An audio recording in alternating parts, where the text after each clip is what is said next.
Welcome to Combat Sports Talk, a podcast dedicated to UFC and Bellator discussion, the MMA community, and combat sports in general. I'm your host, Ryan Smith, and joining me this week is the man who lost a fight to a 4-year-old, KC Onyebuchi.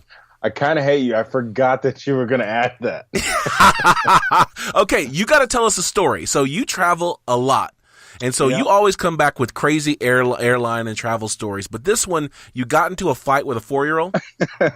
That's what takes the cake. So I'm just walking through the jetway, and this family kind of jumps in behind me. And so as I'm boarding the plane, the 4-year-old with him just decides he hates me. Just for no reason, out of nowhere. He literally had a flying kick at me. Like, he ran, jumped, and kicked me, and then proceeded to start wailing on me in the aisle. And his parents think this is hilarious. And the flight attendant sees my face and, like, pulls the boy aside, like, hey, that guy's a lot bigger than you. You shouldn't do this. And the kid just, like, screw this, and just continues to wail on me the entire length of the plane as I sit in the back. And I was like, oh, my gosh. Would it be wrong if I punched a kid? Like, is that a thing?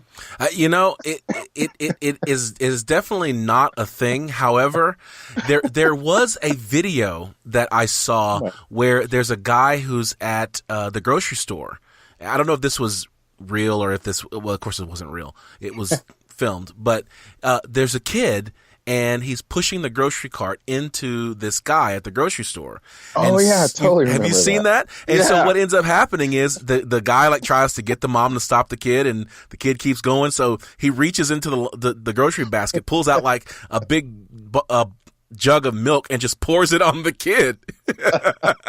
I so felt like doing something like that. I was like, there's no way this ends well for me. I'm just going to take this beating, take my loss, and retire to my corner. Oh, man. Well, I am sorry that happened to you, but thank you for sharing that. Now, UFC also travels a lot, and UFC went to Chile, where it saw Kamaru Usman face off against Brazilian Jiu-Jitsu specialist Demian Maia in a short turnaround fight, with the hopes of Kamaru getting a shot at the top 5 in the welterweight division. There was also some new talent on display in Santiago, Chile, and the UFC may have a new star in Tatian Suarez, a person many people are calling the female Khabib Nurmagomedov. That's a big one. All right, so before we get into all of the into the key stories, let's go into the official decision. The official decision.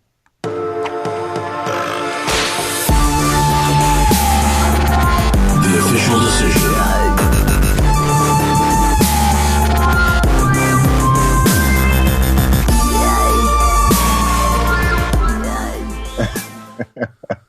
What's so funny? I just realized at the start of our official decision, I mean, we're 50 episodes in, and I'm just realizing that it sounds like a burp at the front of that. There's a burp. My 5-year-old hates it. He's like, can you take the burp off? I'm like, no, it's part of the drop. That is horrible. Welcome to the official decision, the segment where we talk about some of the fights from this weekend. We were UFC Chile in Santiago, Chile, Maia versus Usman. There were, 6 fights on the card? Vicente, the silent assassin Luque, defeated Chad, the disciple of Priest, by KO in round 1. A lot of these fights did not go long. I mean, that's one thing about this card, is that there were a couple of unanimous decisions, but most of these fights were ended, very early. Newcomer to the UFC, Andrea KGB Lee, who still has a Noob Sabat photo on the UFC.com, defeated Veronica Macedo by unanimous decision. Guido Ninja Canetti defeated Diego Pitbull Rivas by unanimous decision. And then Dominic the Devastator Reyes defeated Jared the Killer Gorilla Cannonier by TKO in round 1. Dude. The problem with a lot of these fights is there weren't, like, title contentions. Like, none of this was really moving the needle for welterweight, flyweight, bantamweight. It was just filler card for Santiago. I felt bad for him. Yeah, it really was. But, the best thing that happened to this card, were the co-main and the main event, because we got to see number 12, Tatian Suarez, defeat number 9, Alexa Grasso. And this is strawweight, so this is 115 pounds. To Mackenzie Dern, 115 pounds means 115 pounds, not 123. She defeated Alexa Grasso. Tatiana Suarez defeated Alexa Grasso via submission in round 1. This fight, I don't even know if it was that competitive. I mean, it was like, Tatiana was in control right off the bat. Well, you got to love that. You're moving your way up the ranks there, fighting someone who's in the top 10. And so this one, you could argue, starts to make a name at least for Tatiana. Yeah, we'll talk a little bit about what went on with Tatiana Suarez a little bit later. She's in our Finding the Angle segment. But let's get into the main event of the evening. Number 7, Kamaru, the Nigerian Nightmare Usman, defeated number 5, Demian Maia by unanimous decision. Soundly defeated him, and we still didn't see 100% because according to Usman, he broke his right hand in the second and his left hand in the third. And I'm like, bruh, how?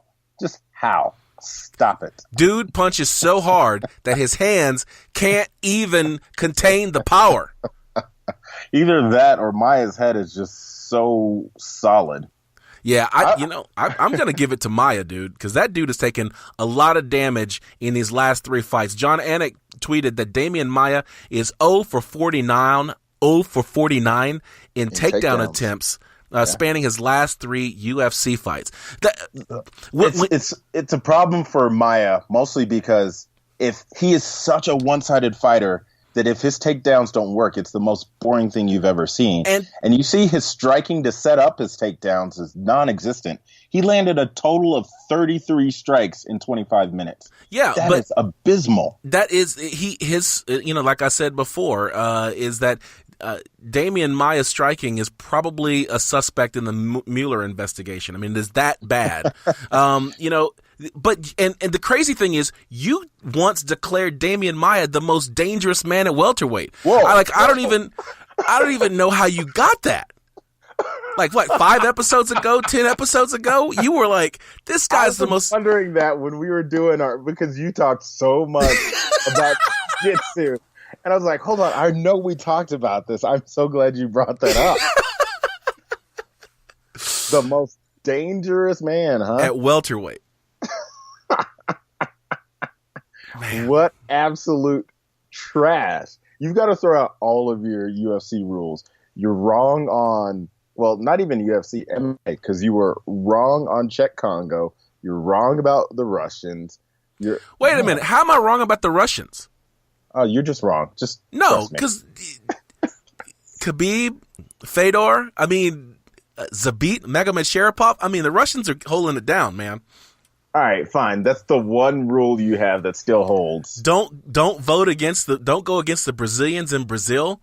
The Brazilians are like 90% whenever they're in Brazil. No, come on. There's like way too many Brazilians for that number to be real. Cite your sources. I'm gonna have to. Look, now I'm looking it up. Right. Cite your sources. That's trash. 90% of the poll numbers that you hear on the radio are made up on the spot. Okay, I'm gonna have to look it up later because it's just. But yeah, but one thing I want to do though is kind of go back to this notion of Maia versus Usman and what that meant. So Usman sadly didn't move the needle whatsoever, not because of his poor performance, but because this late fight replacement didn't actually help his overall standing within the artificial UFC ranking system. So yeah, he fought a top 10 contender, but when you're fighting a 40-year-old Demian Maia who's one-sided and is on the downside of his career, it doesn't actually set you up well to take your title shot, which is what he really wants. At best, he may have to work out a fight with him and Wonder Boy or him and Till. Well, there's a big. I agree with you. There's a big problem at welterweight right now because you've got all these people stacked at the top. You've got Tyron Woodley, who is coming off of surgery. Number 1, Stephen Wonderboy Thompson is fighting against number 8. He's got Till. Yeah. Number 8, Darren Till. You've got 2 and 3, RDA and Colby Covington fighting each other. I don't know who 4 is at welterweight. 5 was Demian Maia. You have Kamaru Usman at 7. Now Kamaru Usman has a legitimate shot at calling out Tyron Woodley. Of course, RDA and Colby Covington, so that's 3. You've got number 1, Stephen Wonderboy Thompson, who probably has the weakest claim because he's already fought Woodley twice. If Darren Till wins, that's going to be another one. Like, at first I was mad about the UFC having, creating a interim title at welterweight when you've got Tyron Woodley coming off of his surgery in July. But there are so many fighters that need to fight for a title because they're all stacked up in the top 5 at welterweight that you got to do something to keep the ball moving.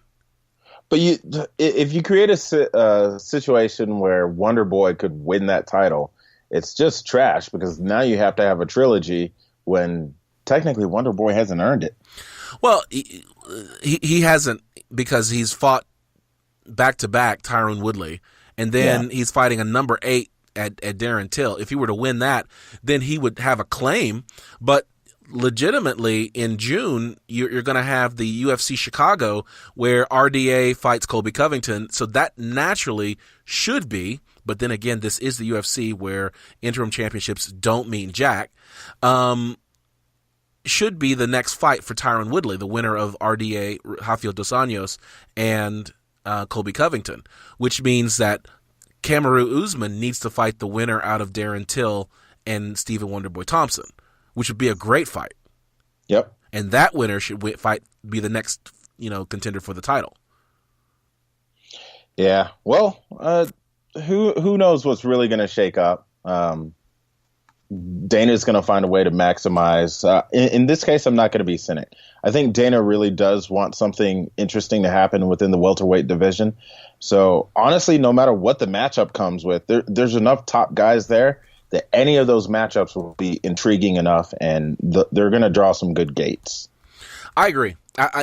There's a lot of people complaining about the welterweight division, but I think that right now you've got enough tension that there's a lot of good fights that's going to pop out of that. So, even though UFC Chile was not a card that overall moved the needle, I think that Kamaru Usman winning the against Demian Maia moves him into the number 5 position, and that is in striking distance. There should not be a single 1 through 4 that is willing that should be allowed to deny Kamaru Usman a fight. Gone are the days where he's got to fight a 10 or someone outside. He has got to fight someone above him, or this is just a sham. Yeah, we'll see what happens. All right, so that is the official decision. Let's look at some of the headlines making waves in the UFC in the wake of the events on Saturday night with Finding the Angles. Finding the Angles.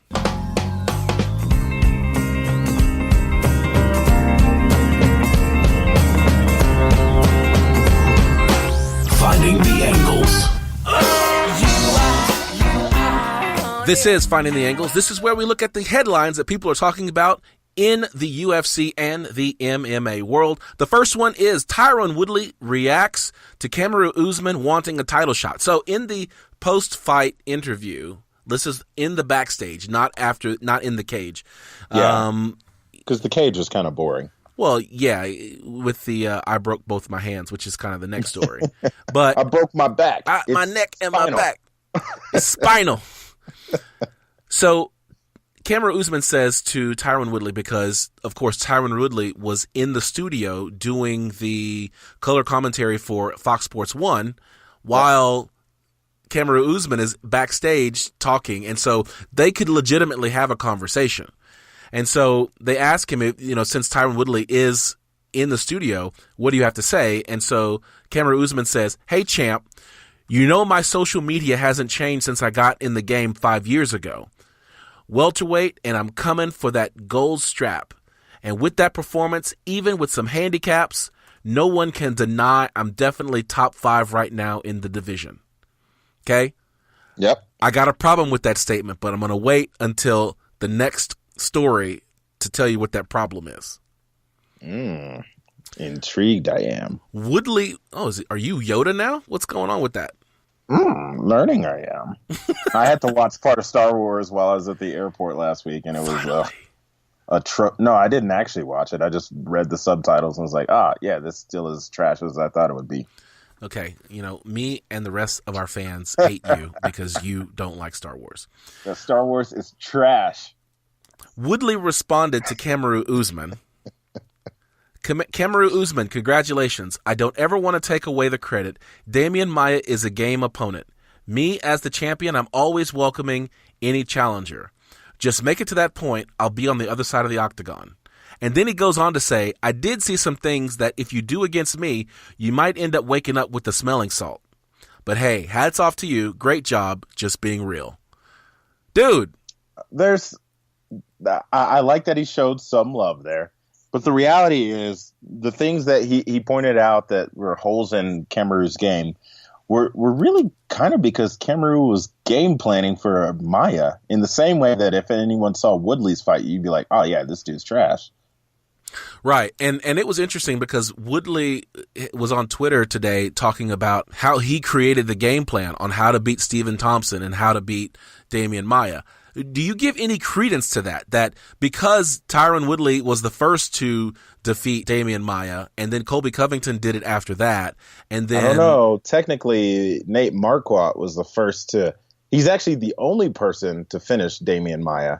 And it was a one punch back at UFC Portland. Yeah, but that was a punch. I'm talking about the actual game plan for him. Yeah. So Tyron Woodley, created the game plan, and what we're seeing is a bunch of wrestlers simply stuffing. Yeah, that's like the very first time in show history that I knew like going back to something. What? Look at me knowing my UFC facts. I'm proud of you. It was just because it was Nate Marquardt. Let me be honest there. Okay. I'm a fan of that dude. All right. Why do we have to time out on that? Because we have to make mention of the one time that I actually know stuff. This is compelling just that you're patting yourself on the back. Hey, everyone, come see how humble I am. It's like I put in my thumb and pulled out a plum, and what a good boy am I. Look, I'm going to start calling you Casey Jack Horner. Ugh. Well, at least you knew the nursery rhyme. I was like, I'm familiar, I think. What's the Georgie Porgy one? Georgie Porgy, pudding and pie, kissed the girls and made them cry. And when the boys came out to play, Georgie Porgy ran away. Oh, yeah, I'm definitely not that one. Yeah, it's little Casey Horner sat in a corner eating his curds and whey. Curds and whey? No, that can't be right. Oh my God, this show is going off the rails. It's just terrible radio. This is awesome radio. What are you talking about? This is it right here. So Demian Maia, game planning against him is pretty much like putting your thumb in a pie. No, the fact that you came up with something in UFC history that wasn't last week, that's what it is. That's putting your thumb. Anywho, so no, I don't give credence to the fact that it was Tyron Woodley. I'm just going to put it on the fact that Demian Maia is 40 years old and has had one game plan his entire fight. Like it's like Florian said on the wrap up, like if you can't be a one-sided fighter at this level. No, you're right. You're absolutely right. By the way, little Jack Horner sat in a corner eating a Christmas pie. He put in his thumb and pulled out a plum and said, "What a good boy am I." There you are. You use Google. That's all right. You went to go ogle it. I went to go ogle it. All right. So, next story. Kamaru Usman. I broke both my hands against Demian Maia. You already referenced it, but let me just say, this is in the post-fight cage interview. He says to Jimmy Smith, "No excuses, but I think I broke my right hand in the second. I wasn't letting it go as much, and then I broke my left one in the third. it's just to let everyone know. Now, you and I were talking about this morning. This bugs the heck out of me that Kamaru Usman always has an excuse about how he's hurt that no one solicits. He just volunteers it. So I think my views from this morning have changed. So this morning I was like, yeah, but the thing is, how often do we talk about Joanna Jędrzejczyk broke her hand, but she still fought through it, and it's this awesome thing. But when Kamaru does it, like, we're on him. And I think you rightly pointed out the difference is this was completely unsolicited. It's not like he didn't have a dominant fight for 25 minutes and they were asking what was wrong. And he brought that up. This was just unsolicited. Hey, I broke both my hands. Come on. Yeah. Like, you won the fight. Just sit down. Yeah, just be like, I won the fight. I'm calling you out. You know, when Yoel Romero knocked out Luke Rockhold, Yoel Romero couldn't stand up. Never mentioned the injury till they asked him, why are you sitting on the ground? He's like, because I think I broke my foot.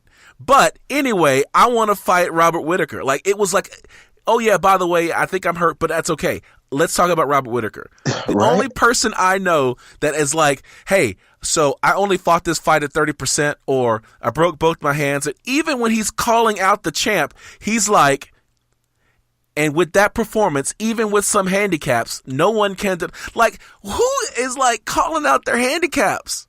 Yeah. Come on, man. I mean, if you watch some of the embedded stuff, I think it's just kind of in the nature of who he is to like overshare his backstory. Just like, hey, these are the adversities I faced, because in his mind, sharing the adversity makes you more endearing to the fans. And I think it's just a missed formula. Like, yes, that is true, but you have to do it at the right time and in the right doses. You can't be the excuse guy. And I think he's tipped over into being the excuse guy. Especially when you have a dominant performance like he had. The other person who does this that drives me up the wall is Uriah Hall. And you don't, Kamaru Usman, you don't want to be in the same category as Uriah Hall when we talk about people who just can't seem to get it right. They're just a head case. I remember there was a fight between Uriah Hall and now I can't remember his name.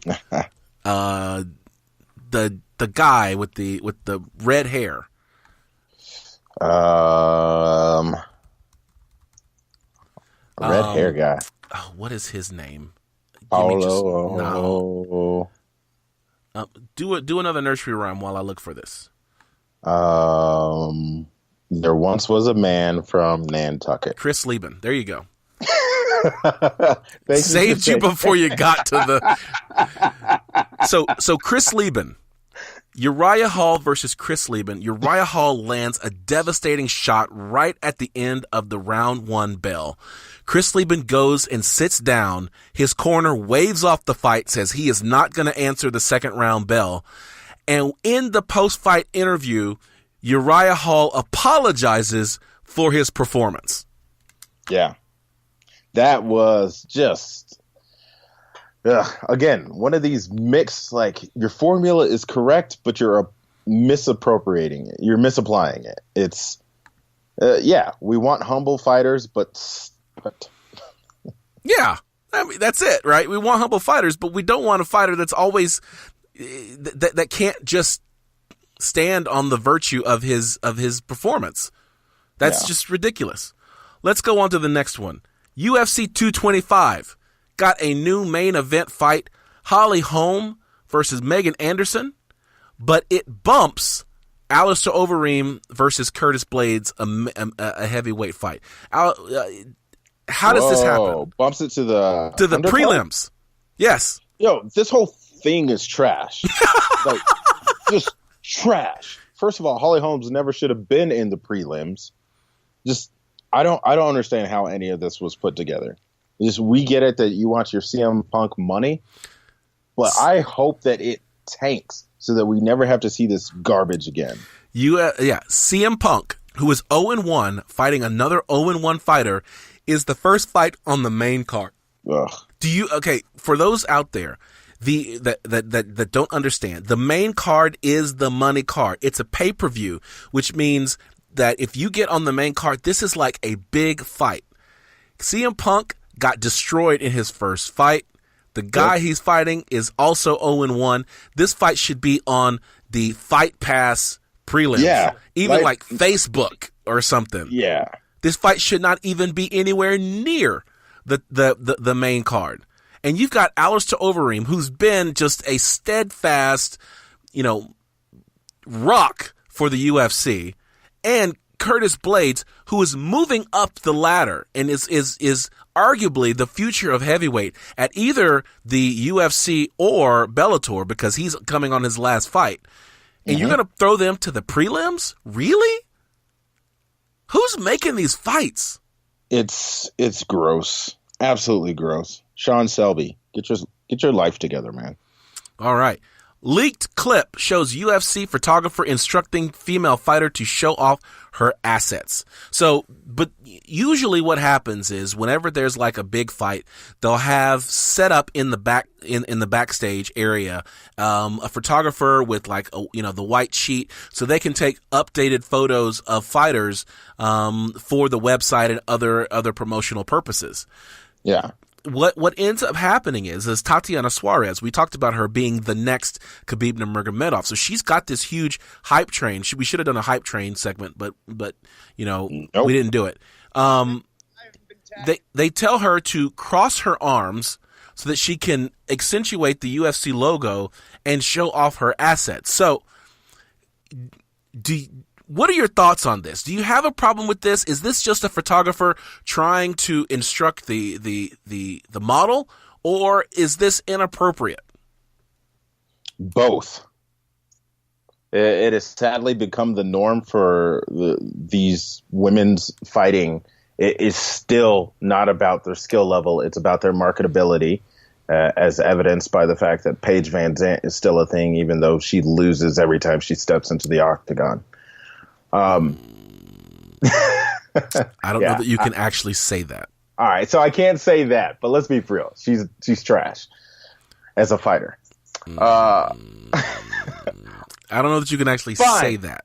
Fine, she beat your girl, Felice Herrig. That's all I got to say. Way back when Felice wasn't really, you know what? Let's move on and just say. You were saying. The reality is, like, UFC is a promotion like any other, and they know what's going to sell. And though I would argue that sex doesn't actually sell in this sport, it's a misnomer. Like we assume that's the key that makes this thing work, but it's not. So I don't think that the photographer was well out of bounds of what is normal for them. Not to say that I agree that it should be normal, but the reality is that it is normal in this sport. Yeah, I'm kind of ambivalent on this one because, like you, I see it as wrong because he is intentionally telling her show off your assets, which means her boobs. And that is problematic because you don't say that when you're taking photographs of a man. You're not like, hey, I need you to put your hands on your hips and show your assets, But he probably would. I mean, there's the whole notion of flexing, and they're going to highlight stuff and fix stuff in post. Like, none of these photos are real anyway. Yeah, but at the same time, it shouldn't be that way. We should be able to just like, hey, we want to show the UFC logo, which happens to be on the top part of her thing. So yeah, cross your arms, make sure we can see the logo. Let's keep going, and not let's see your assets. Let's make sure that we can see your assets. But then again, I don't know. I kind of fall. I know how we should react to it, but unfortunately, emotionally, I'm not like outraged, and I guess I guess I should be, but I'm not. And maybe that's just because I'm a man and I have male privilege and yada yada. Next. After missing weight by 7 pounds for a bout at 115, Mackenzie Dern says missing weight will never happen again. Was she just not going to fight anymore? I guess she's just not going to eat. No, because she talks about how much she hates training, and so she just likes to eat and go to the beach. Yeah, well, she did say that. Yeah, you can't have both statements like, I hate trading, I'm just going to eat and go to the beach. Oh, and I'm never going to miss weight again. Like, those two statements are incompatible. It causes cognitive dissonance. So they have her going to UFC Performance Institute. They've got her on the Francis Ngannou program. So they're trying to make a star out of Mackenzie Dern. And if she doesn't eat her way out of this opportunity, she is going to be a star in the UFC. So they got her in the Performance Institute. At 125. Well, if she can get to 115, but she's got to be committed. So, I think that the thing is she made a public statement that she is never going to miss weight again and that she doesn't ever do it. But she said that the UFC Performance Institute said that it will be easier and it'll all be under control, that she will be able to make 115. And so because she has the support of the UFC, that she will not miss weight again. Well, that's the thing. Who's paying for this? The UFC. Oh, well, in that case, of course it'll work out. Yeah, I mean, the UFC has a vested interest in turning Mackenzie Dern into a star. That is Francis Ngannou, Mackenzie Dern, I think Tatian Suarez. I think all of these fighters, they are trying to build the next wave of superstars in the UFC. They're trying to build it, which I completely support.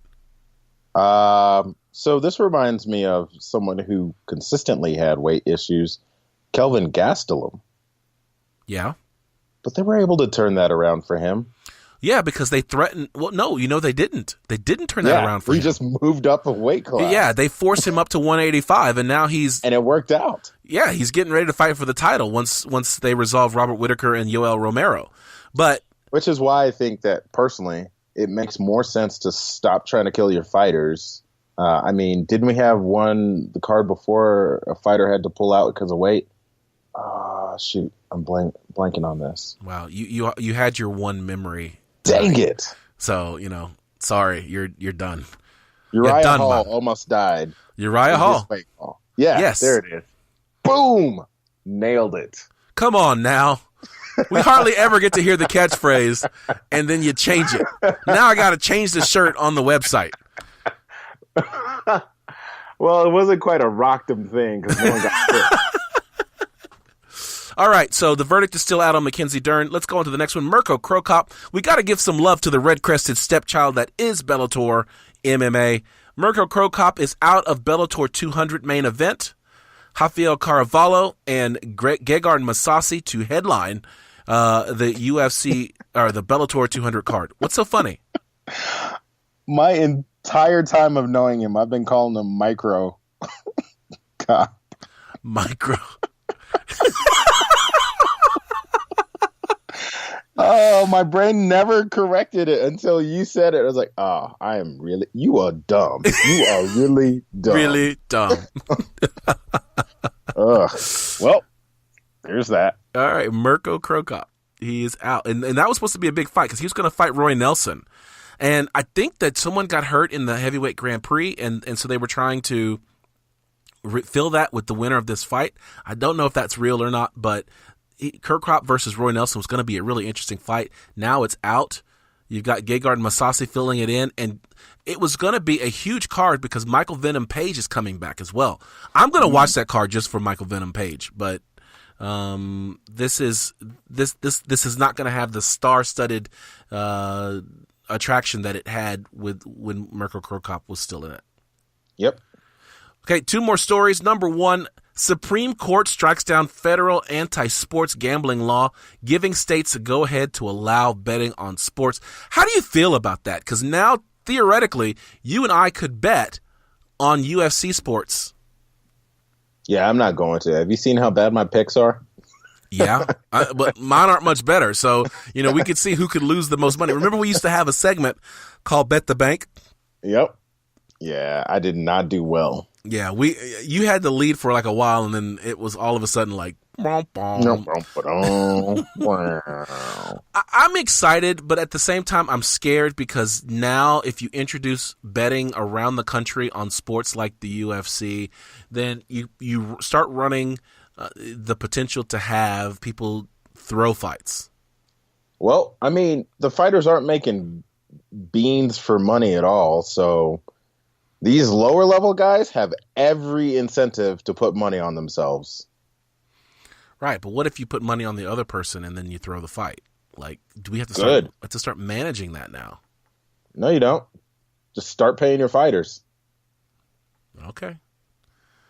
All right. I mean, I think it's a great idea to be able to be like, I'm fighting in Vegas. I'm going to put every ounce, every penny that I have on myself, and if I win this fight, I'm betting my purse, the entirety of my purse, on myself.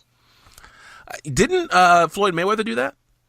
Well, he attempted to. They wouldn't take his bet. Oh, really? Yeah, so he had one of his guys put like 10,000 or something on it, but he wanted to bet a majority of his purse on it, but no one would take his bet. Wow, that's interesting. I love that swag. I love it. So, last story of the segment: Demetrius Johnson drops a train on Henry Cejudo on Twitter. The Twitter beef and the Twitter game for Demetrius Johnson is just as strong as his gaming game and his fighting game. Gaming game, fighting game. Game. Yeah, game. He's got game. I got game. He's got game. Interesting movie. So, tell me more about this beef. So, Henry Cejudo has finally taken the role of heel in the flyweight division, and he started his campaign to rematch Demetrius Johnson after that round 1 knockout loss at UFC 197 in April of 2016. Cejudo goes on Twitter and says to Mighty Mouse and shows a mouse emoji and a hammer. He writes, number 1, lowest pay-per-view in UFC history. Number 2, lowest title fight gate. Number 3, play video games all day. Number 4, haven't fought for 8 months. Number 5, great fighter, but nobody cares to watch him, and I will kill the mouse. And he mentioned Mick Maynard, who's the matchmaker, and Dana White.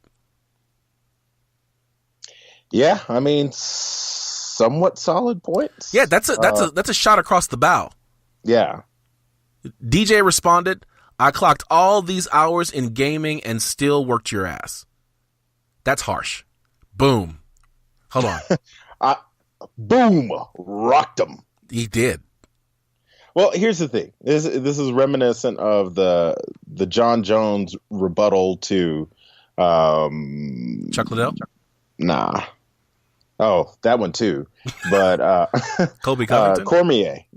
Okay. So Cormier was talking about how terrible person that John Jones was. He's like, yeah, I was coked out that weekend and I still worked your ass. So, I mean, it's kind of the tried and true rebuttal. Well, but it's crazy because Henry Cejudo got knocked out in the first round. It was like over. So Henry Cejudo responded, when we fought, you fought a wrestler. You know and I know I'm going to knock your block off next time we fight. Get your stuff together. Let's do this. Finally, people are talking about you since I tweeted you. You're welcome. DJ responded, sorry, busy playing Choi. Like, I'm playing video games right now. I can't really go into this beef right now. I think that DJ's got his trash talk game on. Do you approve of this level of promo talk? From DJ, yeah. I mean, the guy is truly the best in the game. He needed a heel. He's got his heel. I think this is probably where it needs to be for this to be of interest. Problem is, Cejudo's still not that interesting of a guy. This is like me talking trash to Mighty Mouse. It's like, oh, okay. So well, Mighty Mouse is a little bit bigger than a 4-year-old, so you'd still have problems. Oh, that's true. All right, that is the finding the angles. We've got one segment left in the show, and that is the fight card.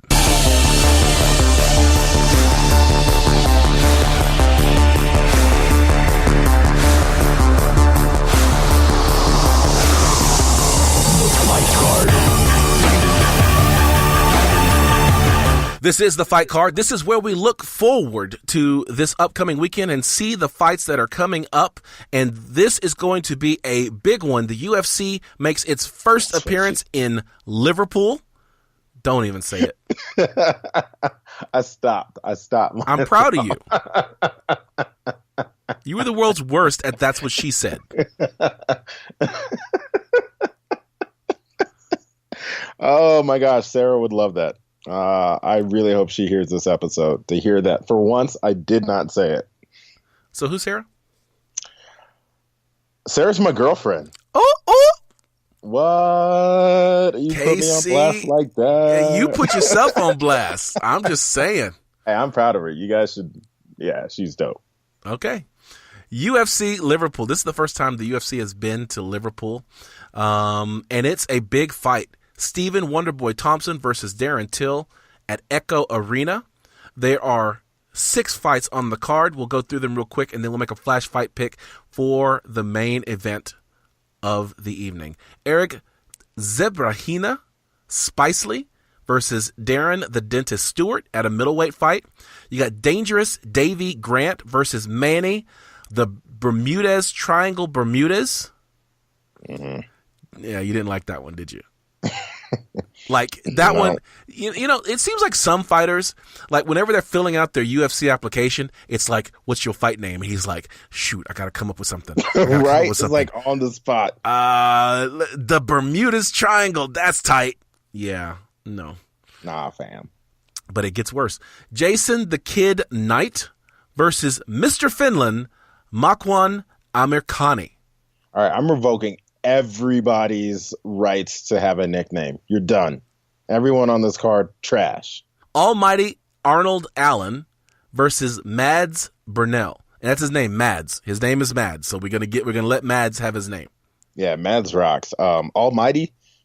Yeah, nah, fam. In the co-main event, you've got number 9, Neil Magny versus Craig the Thundercat White. Craig. You better put some water on that. And then in the main event of the evening, number 8, Darren the Gorilla Till versus number 1, Stephen Wonderboy Thompson. What is your flash fight pick here? Wonderboy for the dub. Yeah, I'm totally giving Stephen the win here. Darren Till, I mean, he's sponsored by Gymshark. That's not even like real gym clothes. Come on. That is what you're making your fight pick on. Darren Till is going to smash Wonderboy Thompson. Darren Till, really, I think the dude walks around as a light heavyweight, 205 pounds, and he cuts to 170. This guy is going to hurt Wonderboy. It's going to be bad. It is in Liverpool.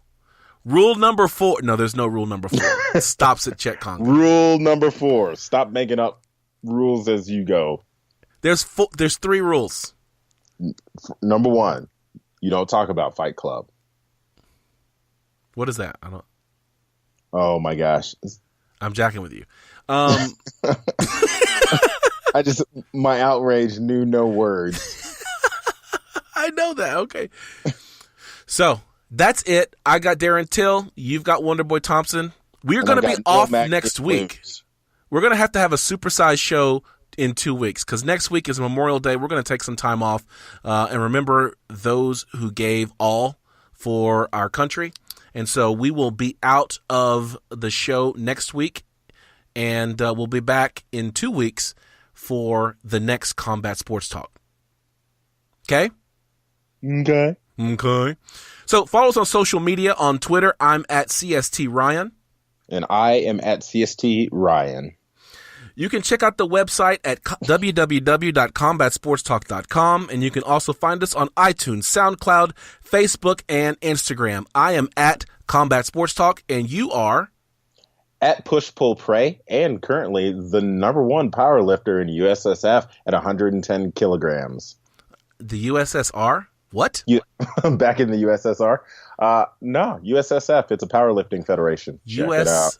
USSF. Number US 1? Strength Lifting Federation.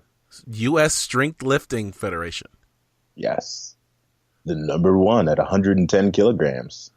All right, congratulations. The strongest man in the country. I didn't know that. Surprise! Congratulations. We now have merchandise on Amazon. Search for Combat Sports Talk, and we have added a new section on the website for live events where we feature George G Money Stallworth. I got some great news about him, but I want him to tell it, so we will get him the opportunity to tell his great news about G Money. All right? Swag. Let's go. Let's get out of here. Our theme music is composed by Scott McCurry at scottdeancountry.com. Casey Onyebuchi produced our lead-ins. I want to thank you for joining us for another edition of Combat Sports Talk. For Casey Onyebuchi, I'm Ryan Smith, reminding you to keep your hands up, your chin tucked, and throw bombs.